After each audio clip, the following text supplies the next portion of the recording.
How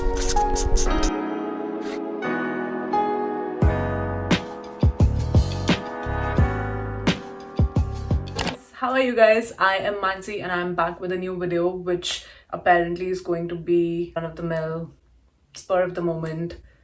I got an idea, so I'm making a video sort of video. This video is for people who are preparing for USMLE and are fairly aware of the basics of it. And ECFMG certification, as I'm very sure you've heard the term and it's needed, and many people on theoretical side know that you need to do this and this to apply for it and you get the certificate, blah blah blah. But then when you actually get into the process, there are a lot of nooks and corners that you also need to be aware of. So it's comparatively a lot easier for people if you do have alumni from your college. Sadly, in my case, that wasn't true.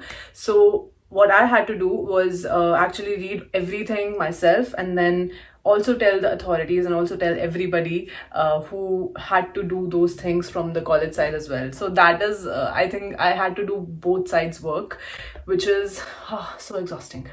It is indeed exhausting. The point is, I am here to guide all those people like me, the sad nooks like me. So this is a very informative video. I really don't suppose that you would find much entertainment in this video because this is just something that I thought is very important.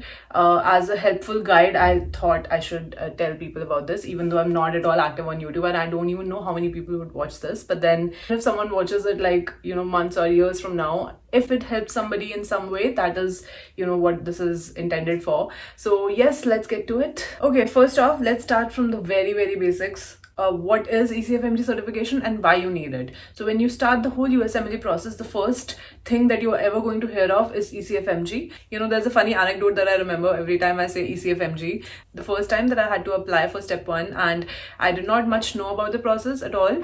I went on internet and I searched for everything and ECFMG was there. So I had to actually actively make myself remember this abbreviation because it's not as slapstick as you would think. So it was really something that stuck with me, that to say this quickly so that it doesn't seem weird, or if I explain it to someone, it's very natural. CFMG is an abbreviation for Education Commission for Foreign Medical Graduates. I think so. Again, I had to Google this. So when you graduate from medical school in any country, the US government or the US medical system has to know that you meet the minimum requirements or the minimum standards that they require for you to enter residency or fellowship. So ECFMG will sort of act like your own independent college and you have to get everything done through them. Even the visa sponsoring that will happen will be through ECFMG. So ECFMG is like your godmother of the whole USMLE process. Everything you do will be through that channel.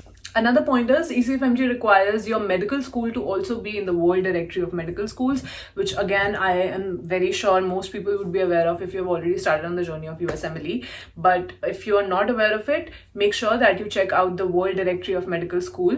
I would try to include the important links in the description box so that it's easier for people who are not as aware. But yes, for ECFMG certification, your medical school first needs to be in that directory, and the next thing is you need to pass all the exams. I will not get into the details of the exams per se, but you all know already that all the exams are needed. So step 3 is per se something that is not required to appear for your application, for residency or fellowship. But step 3 is something that has become very popular nowadays. Step 3 as soon as they can, because it eases your options in terms of visa. That's completely a separate topic. We will not get into that. For ECFMG certification, the important thing is for step 3, if you want to take the exam, you would need to be ECFMG certified first.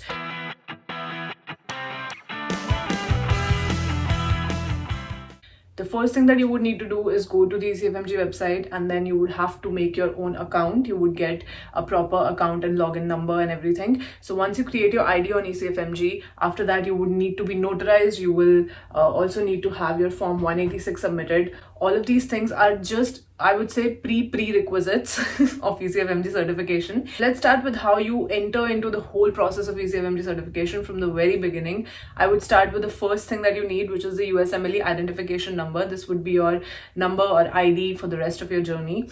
This will stick with you throughout. So once you get that number, after that you would start the whole process. The main point of me sharing this video is actually not the prerequisites, but I will share nonetheless. To get your USMLE identification number, number, what you need to do is go on their online services link. So there's this website again where you can enter your credentials and everything, and then you would get a form 186 which you need to fill out, and then you would have to be notarized. Notary application has to be online. There's a virtual notary who would be identifying you, verifying your name, verifying your date of birth and everything. So there would be a sort of mini oath that they make you take. It would be sort of a Zoom call or online sort of thing, which doesn't take long at all. You just need to set up an appointment and it's done very easily. Once you get through all of that, you would get your proper ECFMG number, and then after that you would start the process of applying for your exam. That would make you eligible to apply for the exam. Also make sure that if you have graduated, then you need to upload your final medical school degree, and if you have not graduated, then you would need to submit either a provisional degree, or you would need to submit a letter from your school. From your medical school, you would need to submit a letter that says that you are currently a student of this medical school and you would graduate in this year.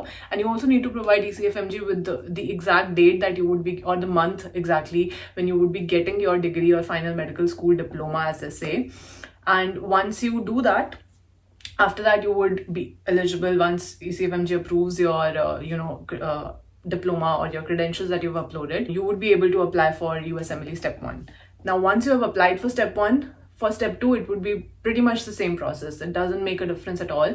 The key point here is when you apply for your exam step 1 and step 2, what you would not need is your USMLE transcript, which is something a lot of students miss on. So this is not much of a requirement as such for exam purpose, because what you need is first your diploma to be uploaded and for you to be able to apply and get your permit for the examination. But when you need to apply for the certification itself, at that point of time, your medical school would be getting all of your credentials. They would need to verify your credentials, and in those credentials comes a very important thing, which is the transcript. Now this transcript is a thing of very, I would say, a mysterious thing for many people. In the Indian context, we don't use the terms transcripts a lot, so many people are lost out on this. Usually people think it's either a scorecard, usually they think it's mark sheet, usually sometimes you get confused with a lot of terms that US system has. So transcript basically here can mean two things: either the academic hours of each posting that you've had an internship, or from your first year of medical school up to the internship part, or it could mean your mark sheet. So you have to be careful about what they're exactly asking for. Okay, a side note here for people who don't know how to upload the credentials. So there's this ECFMG upload credentials tool. You can Google it, or I will provide the link again below. So you click on that and you would get multiple options there. The options that you would get would be many, so don't think that you have to upload everything. So it depends on case-to-case basis, depending on whether you're a graduate or a student. So mainly you have to upload your diploma or your final medical school degree. So upload that. Along with that, upload your transcript as soon as possible. Now I'm aware that most people would not have that. If you're in medical school, you would not have your transcript ready by that time, so you have to do it later on.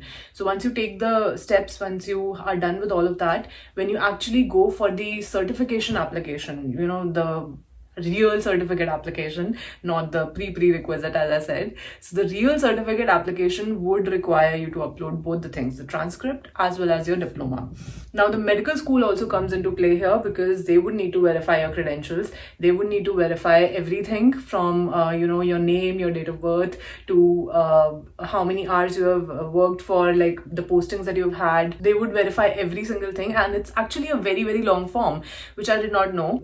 Authorities at my college, I had to have some help regarding this. So I got to know actually the form that they get. So the form that they get is actually very exhausting. Usually in a system where a lot of students are, going through the same process, the administrative people, they are very, very used to it. They would not take that long to go through all of that. They have to fill the same details about everyone. It's not that exhausting in that sense, but then if you are a first timer, it becomes very exhausting.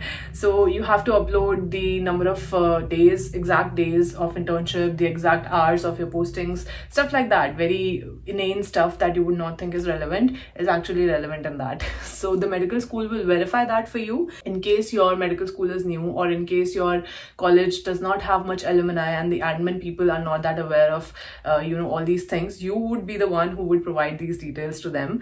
And once you provide these details, they would fill in that and then they would send to ECFMG.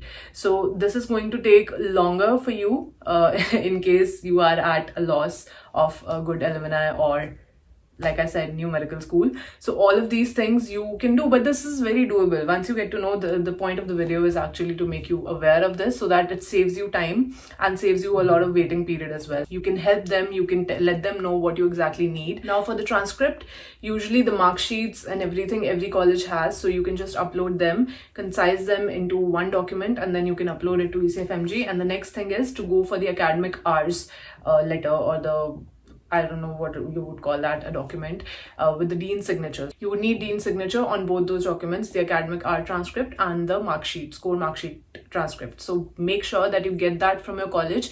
Once you get the dean's signature from there, you would need to tell your admin people to upload it, which usually in a well-built system they would do themselves, but then you would need to nudge them in case it's again a newer system.